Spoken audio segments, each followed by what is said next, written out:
Hello दोस्तों, कैसे हैं आप सब। Welcome to Aravali geo academy.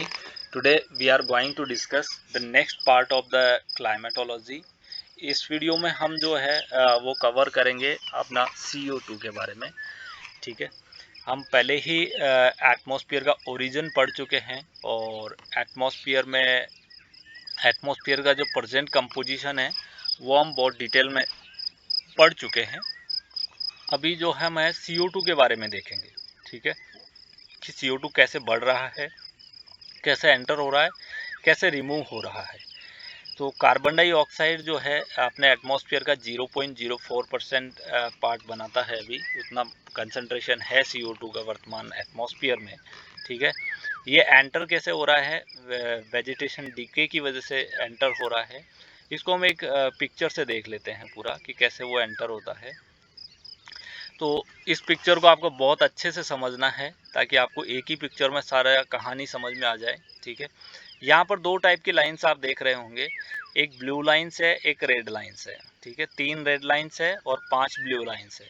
Blue line indicate कर रहा है कि CO2 एटमॉस्फेयर में ऐड कैसे हो रहा है और रेड लाइन इंडिकेट कर रहा है कि CO2 एटमॉस्फेयर से रिमूव कैसे हो रहा है, क्योंकि एक बैलेंसिंग की कंडीशन रहती है। ज़्यादातर टाइम CO2 ऐड भी होता है तो रिमूव भी होता है। ठीक है, कैसे, अब पहले हम देखेंगे कि वो ऐड कैसे हो रहा है, क्यों CO2 बार बार ये मुद्दा उठाया जा रहा है कि टेम्परेचर बढ़ रहा है CO2 की वजह से।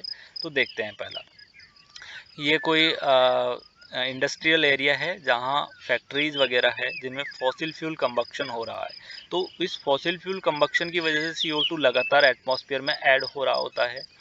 कोई वॉल्केनिक इरप्शन हो रहा है, लगातार वॉल्केनिक इरप्शन हो रहे हैं पैसिफिक ओशियन में, तो वहाँ से CO2 लगातार ऐड हो रहा है। इसके अलावा यहाँ देखो फॉरेस्ट फायर सा हो गया है, तो फॉरेस्ट फायर जो हो रहा है, प्लांट बर्निंग हो रहा होगा, वहाँ भी CO2 लगातार ऐड हो रहा होता है एटमॉस्फेयर में। ठीक है, इसके अलावा यहाँ कुछ एनिमल्स हैं या फिर जो ह्यूमंस वगैरह रहेंगे, तो रेस्पायरेशन के थ्रू CO2 को एटमॉस्फेयर में ऐड कर रहे हैं। इस वक्त आप लोग भी CO2 ऐड कर रहे होंगे एटमॉस्फेयर में। इसके अलावा अगर कार्बोनेट रॉक का वेदरिंग होता है, ठीक है, जो डिजॉल्विंग जो CO2 है अगर वो रिमूव होती है तो वो भी एटमॉस्फेयर में ऐड हो जाएगी। ठीक है, अब रिमूव कैसे हो रहा है, मान लीजिए यहाँ बहुत सारे प्लांट्स हैं। ठीक है, और उनका प्लांट्स क्या कर रहे हैं, फोटोसिंथेसिस कर रहे हैं, तो उनको CO2 का रिक्वायर होगा, तो CO2 वो एटमॉस्फेयर से ले लेगा, तो एटमॉस्फेयर से CO2 रिमूव हो जाएगी। इसके अलावा केमिकल वेदरिंग, ठीक है, केमिकल वेदरिंग, यहाँ इसको बहुत अच्छे से समझ लेना है। CSIR नेट जो होगा उसमें इजी हलवा टाइप क्वेश्चन नहीं पूछेगा। अब इसको समझना है कि कैसे केमिकल वेदरिंग ऑफ CO2 जो है एटमॉस्फेयर से रिमूव करता है। Chemical weathering of the rock जो है वो कैसे CO2 को एटमॉस्फेयर से रिमूव करता है। तो पहले ये ध्यान रखना है कि यहाँ पर जो बात हो रही है वो सिलिकेट रॉक की वेदरिंग की बात हो रही है। ठीक है, कार्बोनेट रॉक की वेदरिंग की बात नहीं कर रहे हैं। जब सिलिकेट रॉक की वेदरिंग होती है तो CO2 का यूज होता है। अब इसका इफेक्ट क्या होगा, इसका इफेक्ट क्या आएगा, जैसे ही सिलिकेट रॉक की वेदरिंग होगी तो प्लेनेट का जो टेम्परेचर है वो कूल हो जाएगा। अब कूल क्यों हो जाएगा, क्योंकि CO2 जो है एटमॉस्फेयर से रिमूव हो रहा है। ये क्वेश्चन पूछ चुका है कि मान लीजिए CO2 का जो, जैसे हिमालय या माउंटेन बिल्डिंग इवेंट हो रहा है, माउंटेन बिल्डिंग हो रहा है, तो बहुत ज़्यादा कॉन्टिनेंटल का वेदरिंग देखने को मिलेगा। तो बताओ टेम्परेचर पे क्या इफेक्ट पड़ेगा, तो टेम्परेचर पर क्या इफेक्ट पड़ेगा, टेम्परेचर कम हो जाएगा। क्यों हो जाएगा, क्योंकि CO2 यहाँ से रिमूव हो रहा होगा इस प्रोसेस के जरिए। ठीक है, अब जितना ज़्यादा CO2 रिमूव होगा उतना ही टेम्परेचर कम हो जाएगा। ठीक है, इसके अलावा CO2 जो है जो अपना ओशियन है वो लार्जेस्ट रिजर्वायर है, इसमें डिजॉल्व हो जाता है। ठीक है, ये पॉइंट ध्यान रखना है केमिकल वेदरिंग वाला, कंफ्यूज नहीं होना है। जब लाइमस्टोन का वेदरिंग होता है, ठीक है, लाइमस्टोन का वेदरिंग होगा तो ये CO2 ऐड हो जाएगा एटमॉस्फेयर में, लेकिन अगर कार्बोनेट का वेदरिंग हो रहा है तो CO2 रिमूव, अगर सिलिकेट रॉक का वेदरिंग हो रहा है तो CO2 रिमूव होगा एटमॉस्फेयर से। ठीक है, अगला देखते हैं, CO2 वॉल्केनिक इरप्शन के थ्रू जो है एटमॉस्फेयर में रिलीज हो रहा है। इसके अलावा एनिमल एक्सहेलेशन जो है वो CO2 ऐड कर रहा है। इसके अलावा बर्निंग ऑफ फॉसिल फ्यूल है वो भी CO2 को ऐड कर रहा होता है।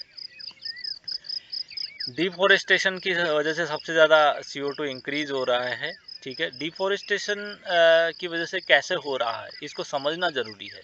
क्योंकि देखो डिफोरेस्टेशन का मीनिंग होता है कि रिमूवल ऑफ प्लांट। जितना ज़्यादा प्लांट रिमूव करेंगे फॉरेस्ट से वो डिफोरेस्टेशन होगा। प्लांट का रिमूव मतलब CO फोटोसिंथेसिस रुक जाएगा, ठीक है। फोटोसिंथेसिस नहीं होगा तो CO2 रिमूव कम होगा, इंक्रीज ज़्यादा होगा एटमॉस्फेयर में, ठीक है। फोटोसिंथेसिस ही नहीं हो रहा है तो CO2 जो है इंक्रीज होता जाएगा एटमॉस्फेयर में, ठीक है। इसके अलावा जो प्लांट में रूट में ये स्टोर रहता है, ब्रांचेज में स्टोर रहता है, या उनकी लीव में लीव जो होती है वहाँ स्टोर रहता है, ठीक है। इसके अलावा जो केमिकल वेदरिंग होती है रैनफॉल की वजह से, उससे भी CO2 एटमॉस्फेयर से रिमूव होता है, ठीक है। तो ये भी एक आपको ध्यान रखना है कि सिलिकेट रॉक की वेदरिंग हो रही है तो CO2 एटमॉस्फेयर से रिमूव हो रहा है। ओशियन जो होता है वो कार्बन डाइऑक्साइड का मैसिव रिजर्वायर होता है, क्योंकि सबसे ज़्यादा जो ये कार्बन डाइऑक्साइड है वो ओशियन में ही होती है। एटमॉस्फेयर से ज़्यादा जो कार्बन डाइऑक्साइड है वो ओशियन में रहता है, ठीक है। CO2 जो है वाटर में पहले डिज़ोल्व होता है, फिर जो करंट जो होता है, ओशियनिक सर्कुलेशन जो हो रहा होता है, उसके ज़रिए ये डेप्थ तक जाता है, ठीक है। ये हम आगे देखेंगे ओशियनिक सर्कुलेशन कैसा होता है, ठीक है। ओशियन जो है, ओशियन में जो स्टोर जो CO2 है वो एटमॉस्फेयर की तुलना में 50 टाइम ज़्यादा होता है। ये आपको ध्यान रखना है कि CO2 जो है ओशियन में ज़्यादा और एटमॉस्फेयर में कम होता है। कितना कम होता है? 50% कम होता है एज कम्पेयर टू एटमॉस्फेयर, ठीक है। एटमॉस्फेयर में एक्चुअली ओशियन में 50 गुना ज़्यादा होता है और एटमॉस्फेयर में उतना कम हो जाएगा, ठीक है। CO2 कंसनट्रेशन जो है 30% इंक्रीज हो रहा है 1958 से, ठीक है। Since 1958 increase by 30%। ये जो डाटा है वो मुआना लाओ ऑब्जर्वेटरी का डाटा है, और आपको ध्यान रखना है कि हम जो भी पढ़ रहे हैं वो एक एक्सपेरिमेंटल डाटा ही पढ़ रहे हैं, तो आपको ये बहुत अच्छे से याद होना चाहिए, ठीक है। हर लाइन टू लाइन डेटा ज़रूर याद होने चाहिए, क्योंकि पार्ट बी में ये पूछा जाएगा। CO2 जितना ज़्यादा एक्चुअली जितना तेज़ी से ये एटमॉस्फेयर में ऐड हो रहा है, रिमूव उतनी ही कम तेज़ी से हो रहा है, इसीलिए लगातार टेम्परेचर बढ़ रहा है। अब इसका मेन कोज क्या है? फॉसिल फ्यूल या बर्निंग ऑफ फॉसिल फ्यूल, क्योंकि फॉसिल फ्यूल का जो बर्निंग हो रहा है उससे CO2 एमिट हो रहा है, डीजल, पेट्रोल और ये जो कोल का यूज़ हो रहा है इंडस्ट्रीज़ में, ठीक है। इससे क्या हो रहा है? CO2 लगातार इंक्रीज़ हो रहा है। इसके अलावा लोग लगातार पेड़ों को काट रहे हैं विकास के नाम पे। रोड बनानी है, पेड़ काट लेंगे, कुछ और बनाना है, पेड़ काट देंगे, ठीक है। फिर पेड़ लगाएंगे नहीं तो डिफोरेस्टेशन लगातार देखने को मिल रहा है। तो डिफोरेस्टेशन की वजह से भी टेम्परेचर बढ़ रहा है, ठीक है। इसको कर क्या सकते हैं? अगर इन पेड़ों जो पेड़ों के काटने और इनके बर्न करने से CO2 जो रिलीज़ हो रहा है, तो आप पेड़ लगा करके इसको रोक सकते हैं, ठीक है। थोड़ा बहुत असर पड़ेगा, क्योंकि अभी जो मेरा जो मानना है कि अब इस चीज़ को कंट्रोल करना बहुत मुश्किल हो गया है। कि आप पेड़ भी लगाओगे तो मुझे नहीं लगता उतना इफ़ेक्ट आएगा, क्योंकि बहुत ज़्यादा ऑलरेडी वो क्रॉस कर चुका है लिमिट अपनी। जो इंसानों ने जो यहाँ पर जो ये डिफॉरेस्टेशन किया है उसको कवर करने में बहुत टाइम लग जाएगा, क्योंकि बहुत डिफॉरेस्टेशन हो चुका है। इसको कवर करना इतना आसान नहीं है अभी जितना हम सोच रहे हैं। So dead tree no longer absorb CO2। जो प्लांट जो डिफॉरेस्टेशन हुआ है, जो प्लांट डाई हो चुके हैं, तो अब वो क्या है? CO2 का यूज़ नहीं करेगा, ठीक है। तो एब्जॉर्ब नहीं करेगा तो फोटोसिंथेसिस नहीं हो रहा होगा, फोटोसिंथेसिस नहीं हो रहा होगा तो CO2 लगातार बढ़ेगा, ठीक है। तो आपको ये बात ध्यान रखना है कि जो ये डिफॉरेस्टेशन हो रहा है, जो प्लांट का रिमूवल हो रहा है, उससे 10 से 15% CO2 बढ़ रहा है। जो टोटल जो बढ़ रहा है उसका 10 से 15% सिर्फ डिफॉरेस्टेशन से बढ़ रहा है, क्योंकि रोड बनानी है, पेड़ काट लेंगे, मकान बनाना है, वहाँ से जो पेड़ लगा है वो उखाड़ लेंगे, ठीक है, लेकिन लगाएंगे नहीं दोबारा पेड़। तो इसी वजह से ये लगातार डिफॉरेस्टेशन देखने को मिल रहा है, ठीक है, और उससे 10 से 15% CO2 इंक्रीज हो रहा है, ठीक है। अब CO2 ये इंक्रीज हो रहा है, ये पता कैसे चलता है? ये हम एक तो मुआना लाओ जो ऑब्जर्वेटरी है वहाँ पर मेजरमेंट चल रहा है इसका, कि कैसे कैसे इसका कंसंट्रेशन इंक्रीज हो रहा है। इसके अलावा जो आइस कोर, जो पुराने आइस कोर हैं, तो आइस में क्या होता है? इसके बबल्स ट्रैप हो जाते हैं CO2 के, तो उनका स्टडी करके हम पता करते हैं कि CO2 कितना इंक्रीज हुआ है, ठीक है। इसको मैं अभी डिटेल में बताऊँगा ठीक है, ग्राफ के थ्रू बताऊंगा कि कैसे ये इंक्रीज हो रहा है। ठीक है, ये जो ग्रीनलैंड और अंटार्कटिका पे जो आइस कोर है उनका हम लोग स्टडी करते हैं, उनमें जो ट्रैप जो बबल्स है उनका स्टडी करके पता करते हैं कि CO2 लेवल कितना बड़ा है। तो ये आइस कोर की स्टडी इंडिकेट करती है कि जो अपना इंडस्ट्री आने से पहले जो CO2 का जो लेवल था वो 280 ppm हुआ करता था। ठीक है, ये आपको ध्यान रखना है कि प्री इंडस्ट्रियल टाइम में CO2 का जो कंसंट्रेशन था वो 280 ppm था। ठीक है, अब ये जो CO2 लेवल था ये इंडस्ट्रियल एयर जो आने से पहले स्टेबल हुआ करता था, उतना ज़्यादा इसमें वेरिएशन नहीं था कि ये CO2 बड़ा हो। इसको हम ग्राफ के थ्रू भी समझेंगे। लेकिन since the early 1800 CO2 level have Ryzen bye 45%, क्योंकि लगा इंडस्ट्री जैसे ही आती है CO2 अचानक से बढ़ना स्टार्ट होता है।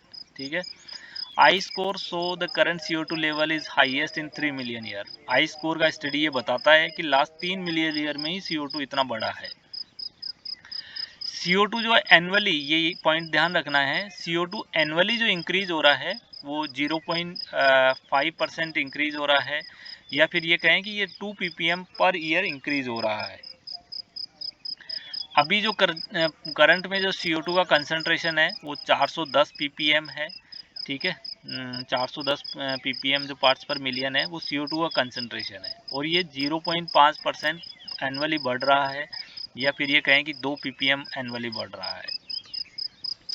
CO2 जो है इंक्रीज हो रहा है तो ग्लोबल सरफेस टेम्परेचर भी बढ़ रहा है, क्योंकि CO2 क्या है, एक ग्रीन हाउस गैस है। ठीक है, अब ये अनुमान है कि जैसे ही मिड सेंचुरी तक जो CO2 का लेवल है वो 500 ppm तक पहुंच जाएगा। अभी कितना है, 410 है, तो ये 80 ppm और बढ़ जाएगा मिड सेंचुरी तक, क्योंकि 0.5% या 2 ppm बढ़ रहा है लगातार, तो ये 500 रीच कर लेगा आराम से।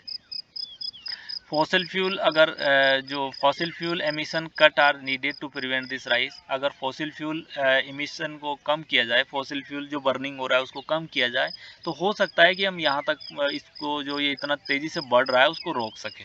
ठीक है, लेकिन ऐसा पॉसिबल नहीं लग रहा है फिलहाल।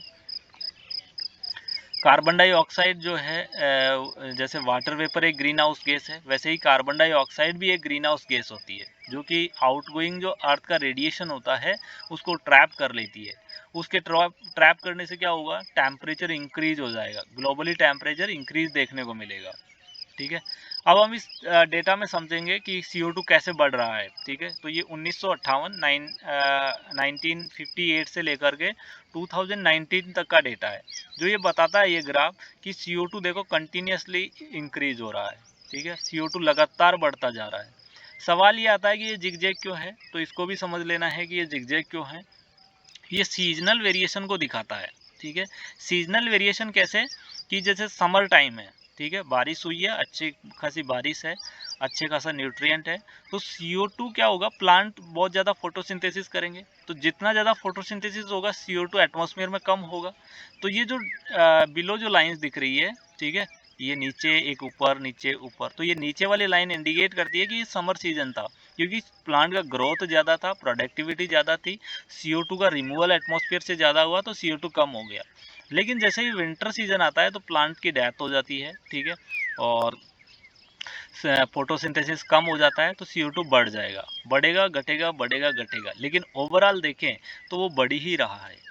अब इसमें देखेंगे ये अलग से क्या है कि ये जो है 1000 से लेकर के तो लास्ट 1000 जो ईयर है उसका डाटा है CO2 का, जो आइस कोर से स्टडी किया गया है। ठीक है, ये तो ऑब्जर्वेटरी में है, मोआना लाओ ऑब्जर्वेटरी का है, ये आइस कोर में जो स्टडी हुई है आइस कोर की उसका है।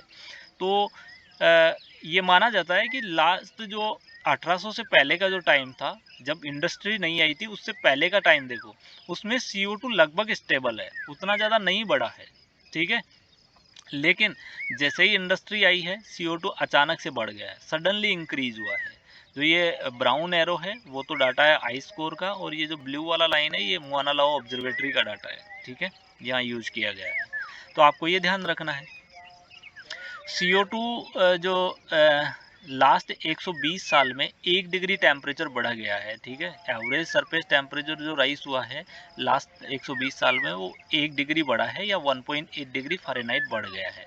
ठीक है, और ऐसा माना जाता है कि जब ये सेंचुरी एंड हो रहा होगा तो टेम्परेचर 3 डिग्री के आसपास बढ़ चुका होगा। ठीक है, ये क्वेश्चन पूछ चुका है एग्जाम में, इसको ध्यान रखना है, लाइटली मत लेना कि जब सेंचुरी एंड हो रहा होगा तो टेम्परेचर कितना बढ़ेगा, 3 डिग्री या 4 डिग्री के अराउंड बढ़ जाएगा। ठीक है, ये अनुमान है, या फिर फ़ारेनहाइट में 5 से 4 degree Fahrenheit. Beside CO2, CO2 के अलावा और कौन सी ग्रीन हाउस गैसेज होती है? तो CO2 एक ग्रीन हाउस गैस है, water vapour green house gas है। ठीक है, इसके अलावा मेथेन भी एक ग्रीन हाउस गैस है, नाइट्रस ऑक्साइड भी एक ग्रीन हाउस गैस है। इसके अलावा CFC जो क्लोरोफ्लोरोकार्बन है वो भी एक ग्रीन हाउस गैस है। अब आपको ये याद रखना है, एग्जामिनर मिसमैच करने को देगा कि कौन कौन सी ग्रीन हाउस गैस नहीं है। ठीक है, तो आपको ये ग्रीन हाउस गैसेज याद रख कर लेनी है इस लाइन से कि CO2 है, वाटर वेपर है, मेथेन है, नाइट्रस ऑक्साइड है, इसके अलावा CFC है, ये ग्रीन हाउस गैसेज का एग्जाम्पल है। ठीक है, so thank you so much for watching this video. This is all about the CO2। Okay, हमने CO2 को बहुत अच्छे से समझ लिया है, और लाइक और सब्सक्राइब आप करें ना करें, लेकिन इसको अपने दोस्तों के साथ शेयर ज़रूर करें जो कि CSIR नेट का प्रिपरेशन कर रहे हैं, क्योंकि मेरा वही एक उद्देश्य था कि ज़्यादा से ज़्यादा लोगों तक ये पहुँचे। जो हिंदी मीडियम के बच्चे हैं जिनको इंग्लिश में अच्छे से समझ में नहीं आ रहा है वो इसको समझ पाएँ। ठीक है, तो आप उन बच्चों तक पहुँचाएँ जो कोचिंग नहीं ले पा रहे हैं या किसी कारणवश पढ़ नहीं पा रहे हैं, तो वो वीडियो देख करके पढ़ पाएंगे। इसीलिए मैंने हिंदी में सेपरेट वीडियो बनाया है, तो इसको मैक्सिमम शेयर करें अपने दोस्तों के साथ।